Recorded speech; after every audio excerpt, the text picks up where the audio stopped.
নমস্কার বন্ধুরা, আজকে তৈরি করে দেখামু দেশি কলই শাকের একটা সুন্দর রেসিপি। কলই শাকগুলো মাঠ থেকে টাটকা তুলে আনছি, আর এই কলই শাকগুলোরে আগেই ধুইয়া সুন্দর করে মিহি করে কুচাই লইছি। এই যে দেখেন সুন্দর করে মিহি করে কিন্তু কুচাইন হয়ে গেছে।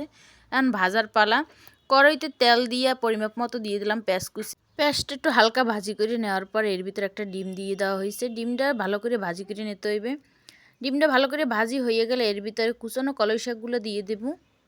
কুচানো কলই শাকগুলো দিয়ে দেওয়ার পর সুন্দরভাবে কলই শাকের সাথে আর ডিমের সাথে মিশিয়ে নিতে হইবে। কলই শাকটা কোনো রকম ঢাকা দেবেন না, তাইলে কিন্তু জল বেরোইবে। ঢাকনাটা দিলে বেশি জল বেরোইবে, ঢাকনা না দিলেও কিছুটা জল বেরোইবে, কিন্তু কোনো সমস্যা নাই, ওই জলই শাকটা সেদ্ধ হয়ে যাবে। শাকটা কিছুটা কমে গেলে এরপর দিয়ে দিতে হবে এর মধ্যে লবণ পরিমাপ মতো। লবণটা দেখানো যায় না, কারণ প্রচুর পরিমাণে ধোয়া হইতে আছে, লবণটা দেখানো যাইতেছে না।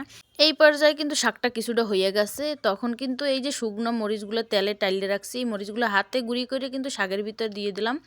শাকের ভিতর শুকনো মরিচ দিলে স্বাদটা কিন্তু অনেক ভালো হয়।